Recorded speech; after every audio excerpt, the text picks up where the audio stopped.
Halo Cinecrip, balik lagi sama gue Rashid Hari di Trailer Reaction. Dan yang kali ini akan gue tonton adalah trailer untuk sebuah film horor lokal, of course, yaitu Tulah 613. Ini film yang bakal tayang 30 Maret besok, barengan sama teman tidur ya. Berarti dari tanggal 16 Maret sampai 3 minggu beruntun ke depannya. Bukan cuma rutin ada horor Indonesia, tapi selalu ada 2 horor Indonesia rilis tiap minggu selama 3 minggu berturut-turut, yang berarti total dalam 3 minggu ada 6 film. Semoga ada yang bagus lah.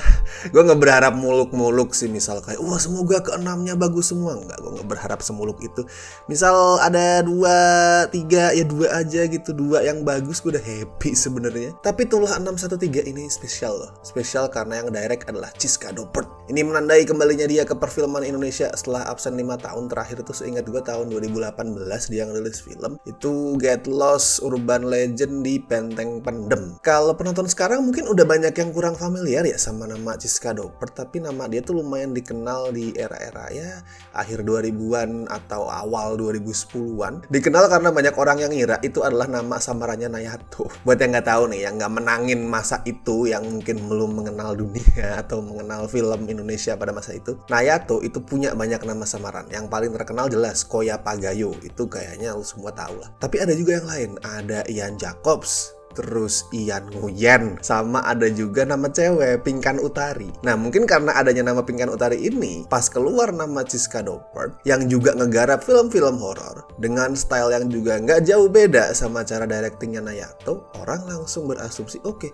ini Chiska Doppert juga salah satu nama samarannya Nayato. Setahu gue tuh Chiska ini pernah jadi asisten sutradara kayaknya buat Nayato, kayaknya ya, correct me if I'm wrong. Tapi dia adalah orang beneran. Dia bukan nama samaran, Chiska Doppert bukan nama alias. Tuh sampai gue inget loh, dia pernah bikin klarifikasi di wawancara ngomong saya bukan Nayato. Walaupun Chiska sendiri juga pernah pakai nama alias. Gue nggak tahu kalau ada nama alias lain yang pernah dia pakai ya. Cuman satu yang gue tahu itu Francisca Fiorella. Itu dia pakai pada saat ngegarap Mengejar Malam Pertama sama Ketika Tuhan Jatuh Cinta. Jadi ya gue paham lah di saat orang-orang banyak yang belum tahu kalau Chiska Doppert itu adalah real person, karena emang dia sendiri juga sering pakai nama samaran gitu.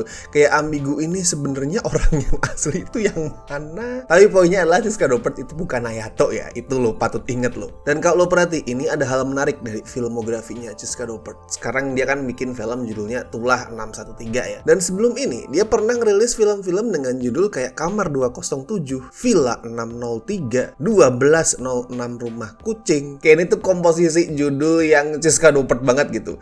Apa kebetulan atau sengaja buat dia jadiin trademarknya sendiri, atau ini pertanda adanya CDCU, Chiska Doppert Cinematic Universe? Ya entahlah. Tapi coba kita cek dulu trailer untuk Tulah 613.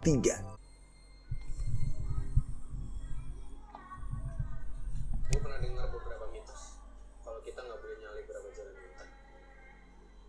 Mitos nggak boleh nyalip. Kita bisa aja masuk ke dunia. Ini kecil banget suaranya anjir.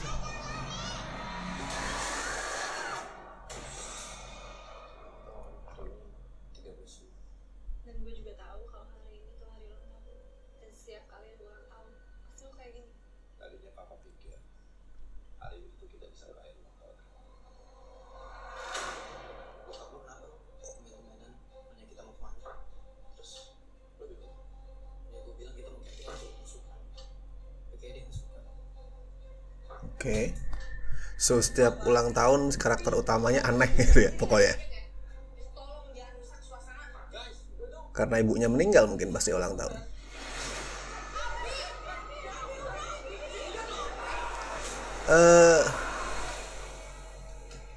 Oh berarti trailernya tuh non linear gitu. Tadi udah diliatin soalnya kecelakaan ini kan.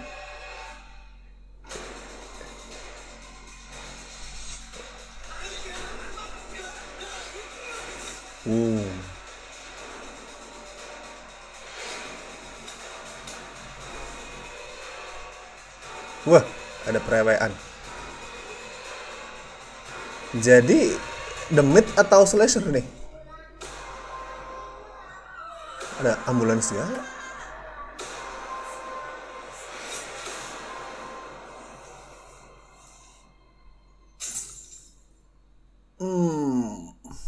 Jujur dari cara trailernya ini dibungkus ya, gue agak bingung sama ceritanya loh. Ya intinya kan ada 5 orang ya, 5 anak muda itu liburan. Tapi di tengah jalan mereka nabrak bocah sampai mati, right? Terus kakeknya dendam sama mereka dan ngebunuh satu persatu dari mereka. Benar ya? Ingetin ke apa sih, I Know What You Did Last Summer lah kayak gitu. Soal balas dendam sama sekumpulan anak muda yang nabrak orang sampai mati di mobil. Tapi ada elemen mistisnya juga. Kita tadi sempat ngebahas soal mitos jangan nyalip di jalan hutan tertentu, nanti kena kutukan. Terus kita ngeliat penampakan bocah yang duduk di belakang sepeda yang itu demit jelas. Tapi si bocah ini bakal ketabrak kan. Jadi kenapa bisa sebelum dia ketabrak itu terlihat kayak demit gitu. Jadi ini slasher atau horor demit biasa nih.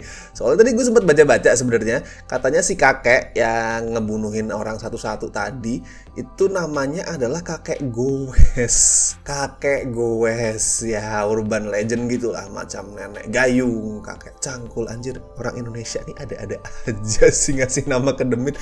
Gue kasihan sama demitnya tuh, dikasih nama nggak yang keren-keren gitu, kayak zaman dulu namanya keren-keren, genderuwo, sundel bolong, intimidatif. Sekarang kakek goes. Tapi ya mungkin itulah poin utama misterinya nanti buat mengungkap apakah mitos yang selama ini dikenal sama masyarakat itu adalah beneran soal mistis atau orang biasa yang disalah artikan gitu.